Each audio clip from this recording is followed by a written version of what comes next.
안녕하세요. 북서아시아 목장 심지선입니다.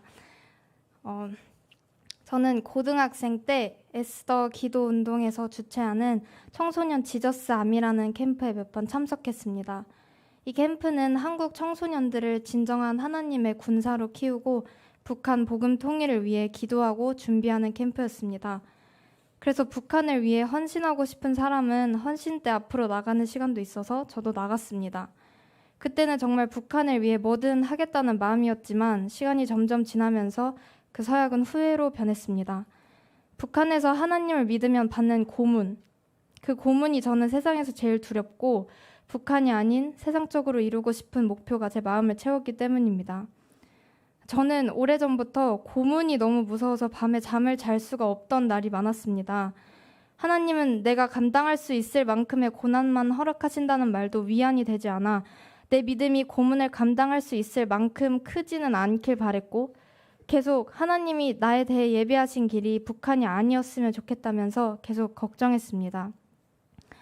고문이 왜 나에게 이렇게까지 강하게 다가오는지도 모르겠고 주변 사람들도 다 고문을 걱정하는 저를 이해하지 못했지만 저는 정말 고문에 압도되어 살아왔습니다. 일상생활에서도 배가 아프면 배 아픈 약 먹이는 고문 받으면 어떡하지? 그럼 진짜 못 견디는데 생각했고 또 다른 날에는 손톱 끝까지 바늘 넣는 고문은 진짜로 못 견딜 것 같은데 하고 생각했습니다. 북한을 위한 헌신을 무르고 싶으면서도 북한을 위한 기도는 놓지 않고 있던 중 이번 수련회에 가게 되었습니다. 그리고 저는 첫날 저녁 집회 찬양 시간에 찬양팀과 사람들이 손뼉치며 찬양하는 모습을 보고 북한이 생각나서 눈물이 났습니다.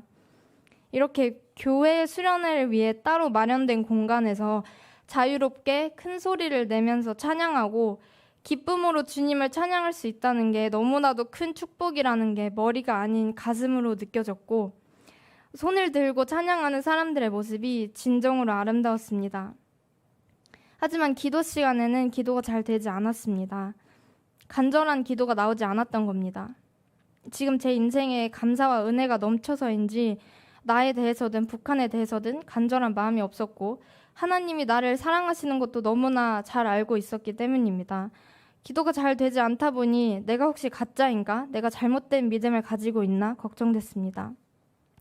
이튿날 저녁에도 기도가 잘 안 됐습니다.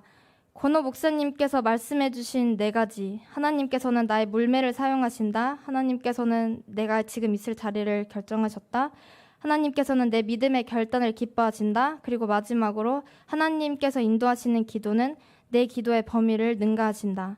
이 4가지가 저에게 유익한 말씀이었지만 나는 내가 뭘 잘하는지도 알고 내가 있는 자리가 하나님께서 계획하신 자리라면 나는 더 감사하고 믿음의 결단? 그건 정말 감이 안 오는데 싶어서 계속 기도가 안 되길래 제 기도를 성령님께 맡깁니다. 주님께서 원하시는 대로 제 기도를 만져주시고 이끌어주세요 라고 기도했습니다. 그러던 중 순교라는 단어가 머릿속에 떠올랐습니다. 저는 정말 당황해서 순교? 뭐라는 거야? 저리 가 라면서 바로 생각을 집어치우고 다른 기도를 하던 중에 어느 순간 정말 제 마음에 감동이 불어오는 걸 느끼면서 복음 통일을 위해 순교하게 해주세요라는 기도가 터져 나왔습니다.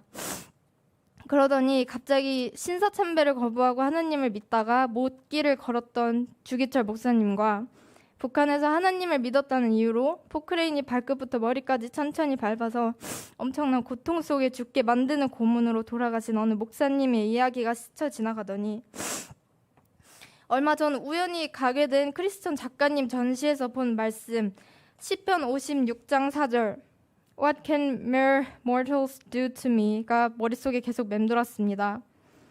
내가 하나님을 의지하였은즉 두려워하지 아니하리니 혈육을 가진 사람이 내게 어찌하리이까? 죽음이 나에게 어찌하리이까? 죽음 따위가 나에게 어찌하리이까? 저는 정말 기쁨에 견딜 수가 없어서 소리를 지르면서 울었습니다. 성령님의 감동이 제 안에 가득 차 있는 게 너무 느껴져서 그 기쁨을 정말 견딜 수가 없었습니다.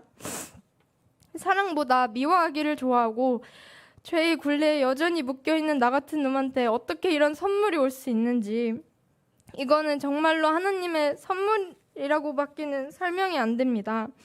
권호 목사님께서 불과 몇십 분 전에 설교하신 그대로 저는 이 시간에 주님께서 제 기도의 한계를 뛰어넘어 버리시는 역사를 경험했습니다. 주님께서는 저를 제 최대 두려움으로부터 자유케 하시고 그 자유함의 감동을 감당할 수 없어서 정말 기꺼이 순교의 헌신을 고백하게 만드시는 주님의 놀라우심을 찬양합니다. 그래서 저는 이날 죽음이 두렵지 않은 믿음을 얻었습니다. 죽음이 두렵지 않으니 내가 어떤 땅으로 보내질지는 문제가 되지 않았습니다. 제가 항상 입에 달고 살던 말이 있었는데요. 나는 나중에 프랑스에 가서 살 거야 였습니다. 그러면서 하나님이 나를 프랑스로 안 보내주시면 어떡하지? 내 길이 프랑스에 없다면 어떡하지? 하면서 걱정을 엄청 많이 했는데 이제는 그게 무슨 소용이겠습니까? 죽음이 두렵지 않은데 내가 어디로 갈지가 뭐가 두렵겠습니까? 권호 목사님 말씀대로 내가 진짜로 순교를 하게 될지 안 하게 될지는 중요하지 않습니다. 중요한 것은 저는 이제 죽음이 두렵지 않고 고문이 무섭지 않고 제가 어디로 가서 뭘 할지가 중요하지 않게 되었다는 것입니다. 나의 슬픔을 주가 기쁨으로 변화시키시네. 잠잠할 수 없네. 기뻐 춤추며 찬양해. 찬양의 가사 그대로였습니다. 나 오직 주의 것. 높이 계신 주님께 우리 여기 모인 이유, 우리 마음 모아 주님을 높이는 것. 모든 찬양이 진심에서 터져 나왔고 살면서 이렇게 기쁘게 찬양했던 적은 없을 만큼 기쁘게 찬양했습니다. 그래서 저는 이 선물을 주신 주님께 감사하며 여러분과 함께 북한을 위해 기도하고 싶습니다. 북한의 우상 숭배가 멈추게 해달라고, 먹을 걸 찾아 헤매다가 죽어버리는 북한의 꽃제비들이 복음을 듣고 난 다음에 죽을 수 있게 그들에게 먹을 걸 달라고, 정치범 수용소가 처참히 무너지게 해달라고, 목숨을 걸고 주님을 믿는 북한 신도들을 위해 복음 통일이 하루빨리 일어나게 해달라고, 그리고 우리에게도 어떠한 상황에서도 굴복하지 않는 믿음을 달라고 다 함께 기도했으면 좋겠습니다. 정말로 우리 다운교회 청년들이 미래를 이끌 주님의 군대가 되길 소망합니다. 저의 간증을 들어주셔서 감사합니다. 하늘 복 많이 받으세요.